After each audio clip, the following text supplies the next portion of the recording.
दर्शन करके कैसा महसूस कर रहे हैं? देखो, जब से मैंने होश संभाला है, मैं हमेशा प्रकाश पर्व पे काशी आता हूँ, उस धरती को नमन करने जहाँ से एक ऐसे महापुरुष पैदा हुए जिन्होंने समता, समानता, बंधुत्व, भाईचारे का संदेश पूरे जग को दिया। जब गैर बराबरी की व्यवस्था बड़े पैमाने पे लोगों के दिलों में थी, तब भी उन्होंने भाईचारे का एक ऐसा दीपक जलाया जिसका प्रकाश आज तक हम लोगों के दिल में है और दुनिया में उनके अनुयायी इस बात का अनुसरण करते हैं। आज सद्गुरु रविदास जी महाराज का 646वां प्रकाश पर्व है। मैं यहाँ नतमस्तक होने आया हूँ और उनके जो आदर्श है, फिर अब मैं यहाँ उनको माथा टेकने नहीं आया, उनके जो आदर्श है उनको आगे बढ़ाने का संकल्प लेने के लिए आया।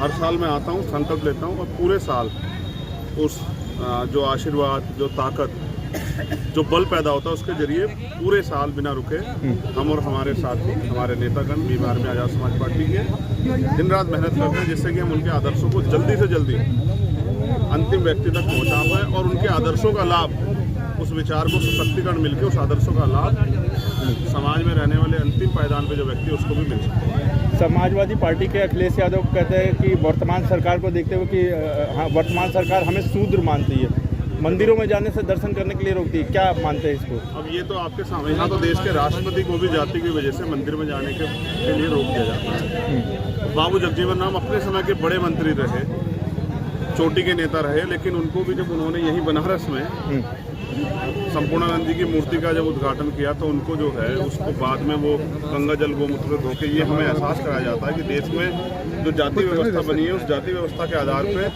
कर्म को प्रधान न मान के जाति को प्रधान मान के नीचा दिखाया जाता है। इस पर सतगुरु महाराज ने कहा कि मन चंगा तो कटौती में गंगा। हमारे यहाँ एक संदेश है सतगुरु जी का, सत्संगत मिल रही है माधव जैसे मधुमक्खी, कि समाज को ऐसे रहना चाहिए जैसे मधुमक्खी रहती है छत्ता बना के। अगर कोई उन पे एक व्यक्ति पे हमें हमला करे तो वो इकट्ठे होकर उसका सामना करें।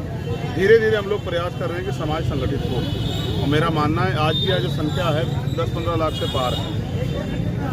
इसका मतलब समाज में अपने संतों, गुरुओं, महापुरुषों के आदर्शों के प्रति, उनके विचार के प्रति एक बल, एक ऊर्जा पैदा हो रही है। आने वाले कल में, आने वाले 2-4 में इस विचार पर होगा।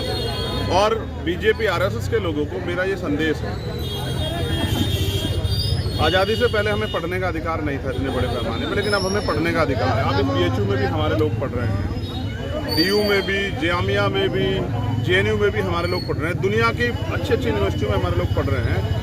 अब हमारे लोग जब पढ़ते हैं तो वो संस्कृत भी पढ़ना सीख गए हैं। जब वो संस्कृत पढ़ते हैं तो वो ढोल गवार शूद्र पशु नारी, ये सकल ताड़ना के अधिकारी, ये भी पढ़ने लगे हैं कि किस तरह से जो है एक जाति, एक वर्ग और महिलाओं को ग्रंथों में कुछ विशेष जो लेखक रहे उन्होंने किस तरह से अपमानित किया है उनको। और मुझे भी इस बात पर पीड़ा है कि भारतीय संविधान सबको बराबरी का अधिकार देता है। ऐसे में अगर आप किसी जाति धर्म के ऊपर इतने बड़े अपमानजनक शब्दों का प्रयोग करोगे और आज हम उसको हटाने की मांग कर रहे हैं, तो मुझे लगता है ये मांग गलत नहीं। और जो लोग समरसता की बात करते हैं, समानता की बात करते हैं, बाबा मुख्यमंत्री जी भी यहाँ आए थे, उन लोगों को तो और अच्छी पहल करनी चाहिए। जिसने भी कोई गलती की उसने एक्सेप्ट की, तो हिंदू धर्म से जो गलतियां उनको एक्सेप्ट करने में क्या बुराई, उनको स्वीकार करके आज समानता की बात करनी चाहिए। मैं यहाँ आया हूँ, हमारे मुख्यमंत्री कहते हैं कि उत्तर प्रदेश में कानून व्यवस्था बहुत अच्छी है। आप देखिए, मिर्ज़ापुर शासन प्रशासन कार्रवाई नहीं करी जाता। आपसे आग्रह की भीम आर्मी चीफ चंद्रशेखर आज़ाद जी हमें न्याय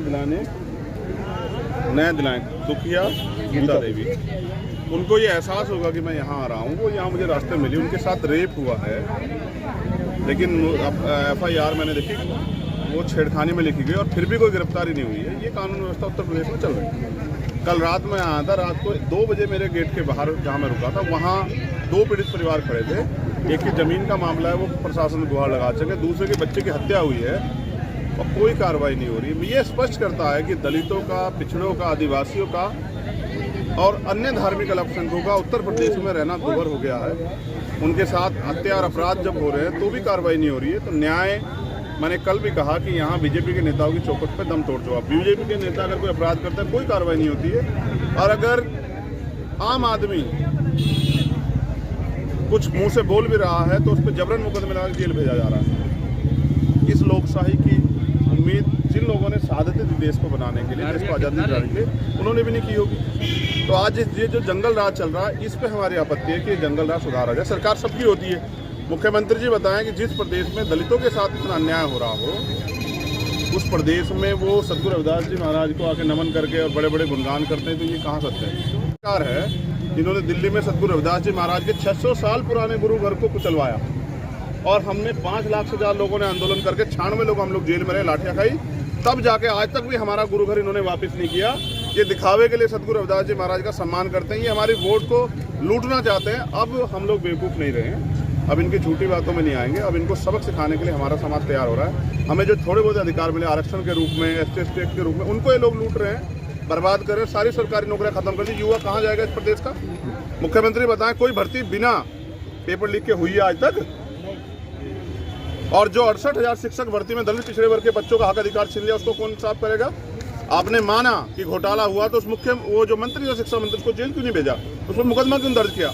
आपका शिक्षा मंत्री घोटाला करता है, उसको बरी करते हो, उसको कुछ नहीं कहते हो। और जिन बच्चों के अधिकार छीन लिए वो सड़कों पे वो कर रहे हैं, उनको लाठियों से पीट रहे दलित पिछड़ों को। जातिगत जनगणना कब करा रही है बीजेपी सरकार, बताए? अच्छा, एक आखिरी हमारा प्रश्न, अभी हाल ही में बजट पास हुआ है, बेरोजगारी पे बात नहीं हुई है, क्या मानते हैं इसको? बजट में 2 खूबियां बहुत अच्छी दी गई हैं। पहला, उन्होंने एजुकेशन का बजट कम कर दिया है कि लोग अनपढ़ बने रहें। दूसरा, हेल्थ का बजट कम कर दिया है कि इलाज न मिलने के कारण लोग अच्छी जल्दी मर जाएं। ये गरीबी हटाने वाली नहीं, गरीबों को हटाने वाली, और बेरोजगारी हटाने वाली नहीं, बेरोजगारों को लाठी से पीट के जेल भेजकर सुसाइड करने मजबूर करने वाली सरकार है।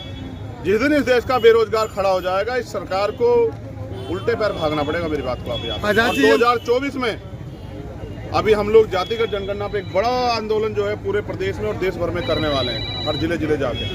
2024 में हम इतनी बड़ी मुहिम बना खड़े करेंगे कि इस देश के दलित, पिछड़े, आदिवासी, जैन, सिख, बौद्ध, पारसी, ईसाई और मुसलमान, और वो लोग जो वास्तविकता और संविधान बोल सकते हैं, वो इस सरकार को फाड़ के फेंक देंगे। आप याद रखें। ठीक है।